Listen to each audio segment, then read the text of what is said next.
There was 100% definitely a massive rivalry between the Sussexes and the Waleses, dating back to when they were sharing a private office at Kensington Palace. And this sort of thing, you would absolutely cut and dry say 100% massive rivalry. They would want to be competing and outdoing each other. So there probably is a bit of that. I mean, it's hard to move past that. I'm sure that there is an instinct to want to outdo the other couple, whether it's the Waleses or the Sussexes. I also think with Meghan, perhaps there is like the pressure on her to make her project successful may mean that actually that is what's at the forefront of her mind, that actually she's fighting to get back into a space that she'd largely given up. And it's quite interesting that Instagram is her social media channel because most of her fans are on Twitter. You know, that is the real core of where the Sussex squad operate. And Meghan hasn't chosen to make Twitter her space. She's chosen Instagram, which shows a slight bit of disconnect between her and her fan base. So really interesting point, that actually. Sorry, carry on. But no, I mean it is. She is trying to exist. Instagram is great for celebrities, and celebrities love it. It gives them a slightly more positive space in which they can just, you know, their post is king. Like that is the key thing about Instagram. You post the picture, anybody who comments underneath it is subordinate to your original post. Whereas on Twitter, no one post has priority over another. Your entry into the discussion can be any post in a thread. You might come in at post number 27 because somebody you follow is throwing mud at Meghan. Whereas on Instagram, your entry is always the celebrity's post. So that's probably why she's done it. But it reflects the fact that she is now fighting to get into a very competitive space where all the influencers live, all the influencers are fighting for audience. And actually, you know, she would be well advised to forget any competition with Kate and William because the people she's going to be competing in are the other celebrities who are all also trying to sell their products too. So that's going to be where the real competition lies for Meghan. The debacle around this isn't going to help that.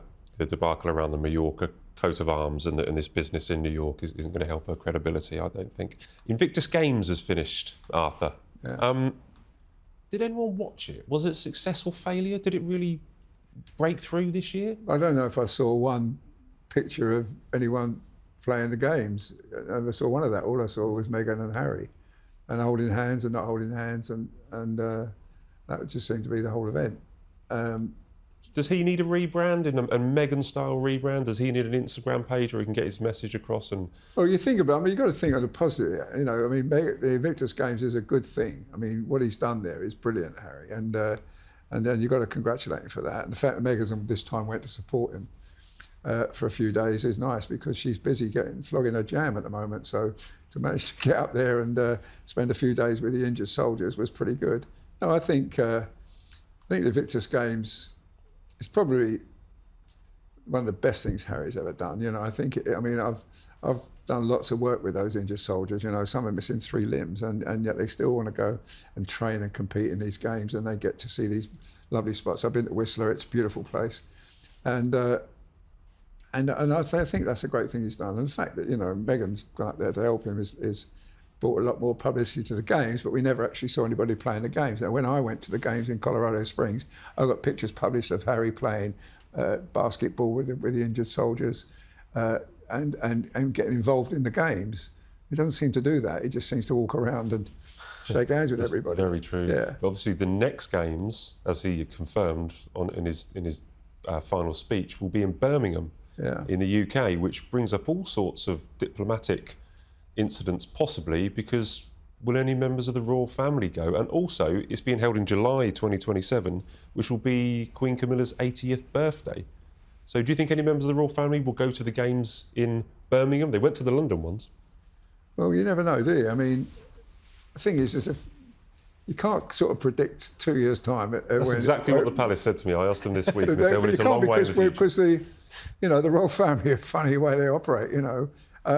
I mean, I could never believe that Harry and his brother split up like they did, that this schism is evolved. I watched those kids grow up together, watch them do everything together. They always talked about each other, always joked with each other.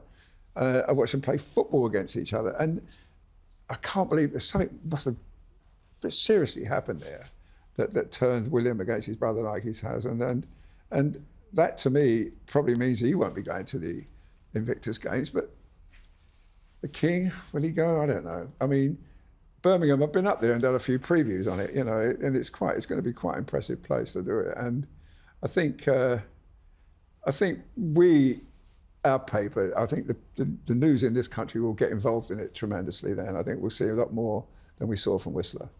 Jack, should do you think King, Queen and William or... I would like to see the King and Queen be there, but I don't think they will. I think you've got to not so much supporting Harry, but supporting the troops. The King is very involved in that, you know. I mean, I've been with him when I remember once at Colchester, and this paratrooper, 3 limbs he lost, and he was getting across that square, and he was like fighting to keep going, and just to get his medal off the King, you know. And the King was so proud of him, and I think he would. I think the King would probably go. Yeah, I think that's a really good point. Maybe not, but maybe not to 100% show support to Harry, but to show support for the project. The troops. Oh yeah, because it's a great thing they're doing. You know, this is the thing. A lot of these men were mentally ill, and they were so depressed, and they got this incentive to go and practice and play some sort of sport, whatever it is. And it's been tremendous. And we get cabinet ministers there. You know, the politicians will be represented. Well, they all have to be at those places. Yeah, but this is the thing: is if you're going to have the government represented, does it look like, you know, you don't want it to be the elephant in the room? Yeah, well, Justin Trudeau was there in Canada. Justin Trudeau was there. Yeah. And it's one of those situations where like the monarchy doesn't want to look petty and doesn't want to look vindictive, and if it looks like basically, you know, Charles is still Harry's father. I think you've got to think more of the people competing. I think it's all about them more or less, and not about Harry. Although I do feel Harry did a great thing starting it, and I remember it started because he was flying back from Afghanistan. There was a lot of injured soldiers on the plane. Yeah, it was you know, tremendous what he's done. Everything he's done, in my view, charity-wise, has been brilliant. You know, I mean, this charity in Lesotho, you know, with these African kids and Well Child and these things, he gets totally involved with it, and I think he's brilliant at it. You know, sadly, he's just spoiled himself with all this book and this Netflix film, and you live in hope that they can reunite in some ways, the brothers, I mean, because, you know, I had a brother, I loved him dearly and I miss him, you know, he's no longer with us, but I couldn't believe anything could come between, not a woman anyway, could come between the two of us, you know. We just, with too much time, we grew up together, we grew up in poverty together, but, you know, we sort of, I would never want to ever say a bad word about him, but this schism must have been something huge for it to happen, because, I mean, it's awful. And some of the things he's written about William in his book, you know, it just terrible. I can't stand it. I can't bear the thought of it, you know, that one day they couldn't just reconcile their differences. And well, we've got 2.5 years till this diplomatic time bomb, you know, to see who turns up to the Invictus Games. But yeah, it kind of would be nice to see them together. But that's, you know, long way. Harry's got to apologise first, and it's a long way off. So let's see. Well, we'll see. You know, you never know.